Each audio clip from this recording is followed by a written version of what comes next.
You're watching the budget trade. We have with us Harshit Kapadia, who joins in now for Elara Capital to talk to us about what his expectations are from budget 2020, 24-25. Hi Harshit, thank you for joining us. Harshit, sorry, we were in a conversation with Paris Defence, but just coming to you now, it's all eyes on the budget, and one sector that's created enormous wealth has been the defence sector. In your opinion, in your expectation, what is going to be the defence outlay this budget? Do you expect an increase from what we saw between the interim and now?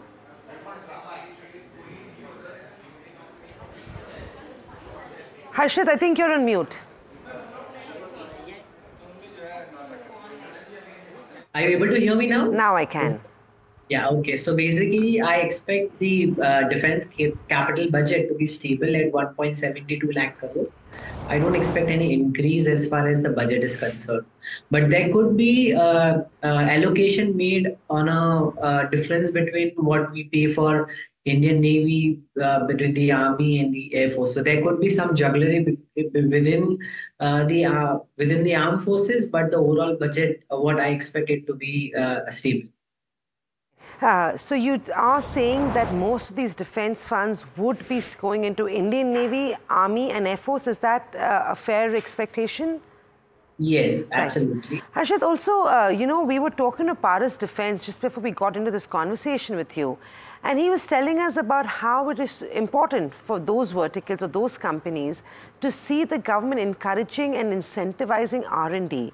How important do you think is this as an expectation? And do you think it's a fair expectation that could potentially be fulfilled in this budget? Yes, I think it's a very fair expectation, and we have been not investing much in the R&D side. It was only largely DRDO who was, putting more of efforts on the R&D side. And now, over last few years, the Ministry of Defense has started a lot more activities to fund some of the startups. So there is a technology development fund. They have also invested in that. And there is no fund allocation being given to these kind of investments within Make 1, Make 2 projects, where the government is funding, helping private sector to work with them and develop products. So there is this initiative which is taken to ramp up the R&D. And if you look at the overall budget allocation towards R&D, that has also come to an all-time high in the interim budget. It came to around 25,000 crores. This number, let's say, 5 years back, were close to around 18,000 crores. So there has been a rise as far as the R&D budget is concerned. Harshit, shipbuilders, so companies like Garden Reach, Cochin Shipyard, Masgaon Docks, of course, not too many private players in the shipbuilding space. Drones, the likes of Paris Defence, Zen Technology, aircrafts, AJL, case in point, and cyber. I believe that's the other emerging, space that we've been talking about. These stocks or listed companies in this space have had an exceptional dream run over the last few months, and the last month especially has been phenomenal. At this juncture, if you're not expecting an increase in capital outlay, what companies do you think could benefit most through this budget announcement? So most company, so budget is likely going to be more shifted towards the Navy as well as the Air Force. So any companies who have products or components in this particular space is likely to see more benefit. And there's also some investment which will be going towards drone as well as counter drone system. So any companies within the space would benefit. So just to give names, on the Air Force side, it will largely be Hindustan Aeronautics who will get the benefit. As far as Navy is concerned, we are expecting some imports to also happen for the Indian Navy side, which will largely be related to the Rafale M and also to the drone side of it. So shipbuilding companies on the radar which can benefit from the domestic orders could be Masgaon Dock, followed by Cochin Shipyard. There is also a policy announcement which we can expect on the shipbuilding and ship repair side under the Maritime India Vision 2030 document.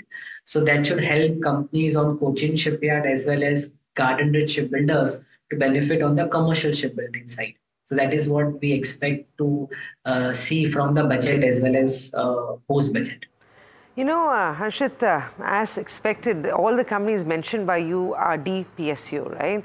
Anything in the private, amongst the private players in the defense space that you're constructive on? Because you have optics when it comes to Paras Defense, you have Zen Technology that's got drones.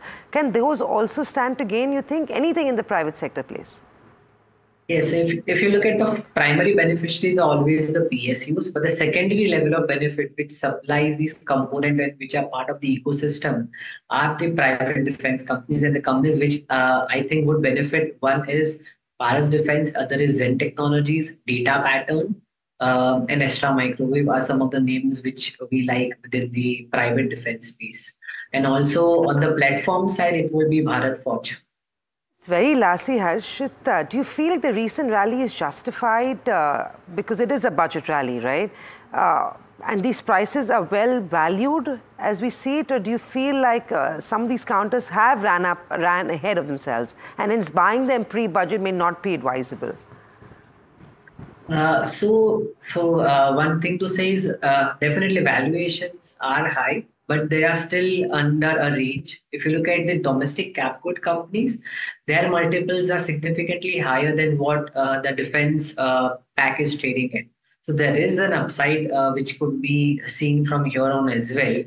However, this budget rally is largely you can play with, but post that how the allocation happens within the defense budget and what is the pipeline which would be converted into order inflow is something which to be watchful, and you have to take a decision on that. Right. Thank you very much, Harshit. We'd have loved to have a more extended chat with you, but hopefully closer to the budget, we'll try and connect back.